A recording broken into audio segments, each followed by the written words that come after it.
if underlings, and I don't mean that an American ambassador to the United States is an underling, but that's not at the level at which President Trump is operating. He's really much more concerned about the senior leadership. I'm joined now by KT McFarland, former Deputy National Security Advisor to Donald Trump. Good evening to you, KT. It's great to be with you. Thank you. Well, thanks a lot for joining us. Obviously, the US president is looking forward to meeting the royal family. He's looking forward to the state banquet, Windsor Castle, and all the rest of it. Beyond that, what do you think he's looking for? I think this is very symbolic, not only for President Trump and the honor that he's been bestowed by a second state visit. No other president has had that. But it's also an honor to the United States. And so while, you and others might just so poo-poo, it's all about the pageantry. Actually, the pageantry makes a big difference. And when President Trump, as he said, he was friends with the Prince of Wales when Charles was Prince of Wales, long before he became king. And then as President Trump left office after his first term, Prince Charles kept up the correspondence with President Trump when he didn't have to. And so now that President Trump is back in office, I think President Trump feels a close affinity, not only to the British royal family. President Trump's mother is a Scot.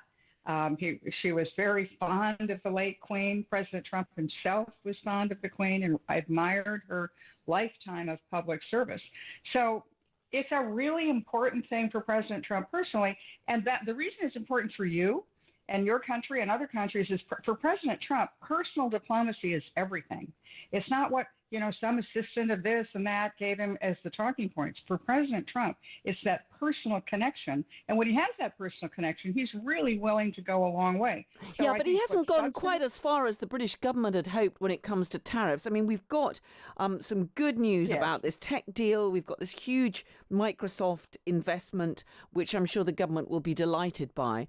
But when we had that much trumpeted deal on tariffs, the hope had been that Britain would essentially get the tariffs on British goods exported to the US down to zero. We've now got 25% on most of what we sell and 50% on steel and aluminium.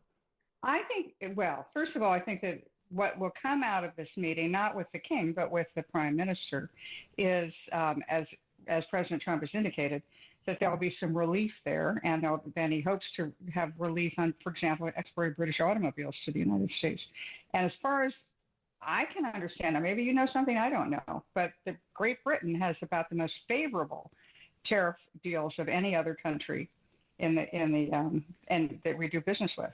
Yeah, I mean, we've done better than many other countries. We've done better than the EU, but it's not zero, which was certainly what the expectation was when that deal was first announced.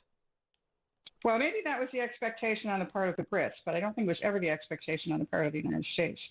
The United States is really righting a lot of wrongs that have happened over the last 20 or 30 years where we have not had access to other countries' markets. Other countries have not had to pay any privilege to have access to our consumer market, which is the richest and most prominent, powerful one in the world.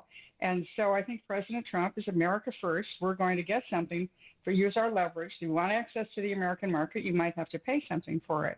But we don't really think there's anything wrong with that. It's really a matter of putting American interests first. I think that the problem is that so many countries in the world have gotten used to taking advantage of the United States, that they could sell their goods in our market, but we weren't allowed to sell our goods in their markets, or we were not allowed to sell them in a competitive way. So that's what President Trump has rewritten. And the deal that the Brits have, it was our first trade deal, and it's considered to be the best. And I think that when President Trump, if you look at who is in his entourage, it's not just the cabinet officers. He's bringing all the senior tech leaders and tech titans of the United States to Great Britain. That's in anticipation of having a much closer, not only AI relationship, quantum computing, we'll invest in your country, you invest in ours, but that the future looks quite good between a U.S. and U.K. technology deal.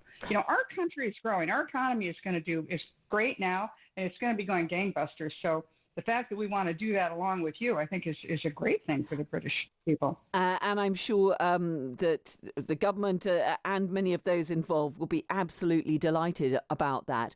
What about the potential for embarrassment, though, over the Epstein files? As I'm sure you're aware, Lord Mandelson has just been sacked as the British ambassador to Washington when it emerged the extent of his links to Jeffrey Epstein.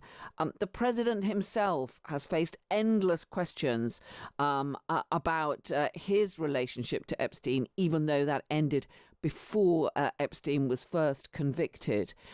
Do you think that there is the potential, particularly when it comes to Thursday, when it comes to the news conference and so on, that this is an issue that's going to be really embarrassing for the president, just as it has been a very difficult one for the prime minister?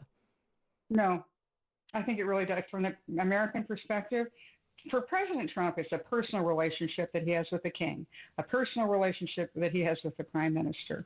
And if underlings, and I don't mean that an American ambassador to the United States is an underling, but that's not at the level at which President Trump is operating. He's really much more concerned about the senior leadership, his partners, his co-equals. And I don't think that the issue of, whatever decisions you've made to do whatever you want with your British ambassador to the United States, I don't really think that's important to the president. And just finally, what about that relationship between the prime minister and the president?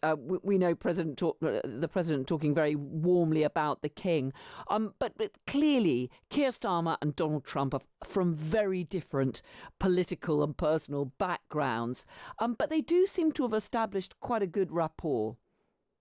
Well, I think it's a working relationship, and what is, I think, quite exciting in going forward in the relationship. I was in the Reagan administration and watched the close relationship that President Reagan had with Prime Minister Thatcher. The United States is headed for economic prosperity. We're doing a number of things, the same way President Reagan did in 1981, that are going to really revitalize our economy. And if President Trump is looking at the British government and the British leaders to think, you could do this too, we could do this together. I think that the individual, which party, which, tax policy does he espouse? I think we're just fine with what we're doing. And I certainly hope that one of the things that might lead the British economy out of the doldrums would be to maybe do some of the things the United States is doing with taxes, with deregulation, with energy independence, and certainly with technology. KT McFarland, former US Deputy National Security Advisor. It's been great to speak to you. Thank you very much indeed.